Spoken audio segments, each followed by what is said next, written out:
Translate చేస్తూ బాగుంటుంది. Hello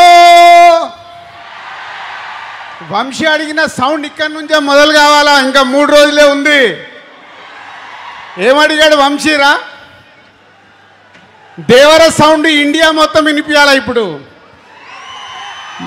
మనకి తెలుగు స్టేట్స్ కాదు, ఇండియా మొత్తం వినిపించాలి. NTRRR ఇద్దరు లెజెండ్స్ ముందున్నారు. నందమూరి తారక రామారావు గారు అండ్ రితిక్ రోషన్ గారు.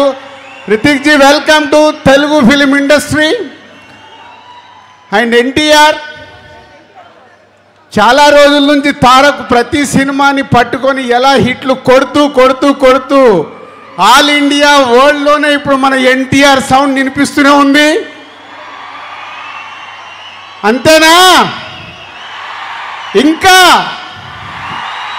వంశీ, ఈ సౌండ్ చూస్తేనే నీకు తెలుస్తుంది 14th రోజు మనోళ్ళు మామూలుగా లేరు. నందమూరి అభిమానులు అండ్ అయాన్జీ. So one of the best director. చాలా కుర్రల్లాగే కనిపిస్తున్నాడు కానీ ఆల్రెడీ 2 సూపర్ హిట్లు తీసి ఇచ్చేసాడు. హ్యాట్రిక్ కోసం రెడీగా ఉన్నాడు. మొన్నే వైఆర్ఎఫ్ అక్షయ్జీ చాలా రోజుల తర్వాత హిందీలో మొన్నే లవ్ స్టోరీ తీసి వరల్డ్ వైడ్గా హైయెస్ట్ గ్రాసర్ తెచ్చేసుకున్నారు. సో ఈ సినిమా వార్ 2 తెలుగు స్టేట్సే కాదు, everywhere is going to blockbuster. So Vamshi అంత కాన్ఫిడెన్స్గా ఇచ్చేసాడు కదా, ఉంటే రెడీగా ఉంటానని. వంశీతో పాటు నేను కూడా అంటున్నాను, it's going to blockbuster. Tarak, Hrithik ji, so 14th के लिए जस्ट 72 आवर्स हम लोग इंतजार में आपका दोनों का डांस देखने के लिए.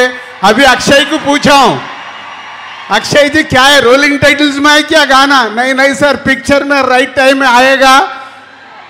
పేపర్లు రెడీ పెట్టుకోండి. వాళ్ళిద్దరు ఆ కాంపిటీషన్ సాంగ్ చూడటానికి మనం RRRలో నాటు నాటు ఎలా ఉందో అలా ట్రెండ్ సెట్ కాబోతున్న సాంగ్ అది వార్లో. सर 72 आवर्स हम इंतजार कर रहे हैं वो गाना देखने के लिए पिक्चर में. Thank you very much. Thank you so much Dil Raju garu. బోలెడంత ఎనర్జీని నింపారు మీరు. వంశీ మాట్లాడిన తర్వాత ఎవరు సరిపోవట్లా.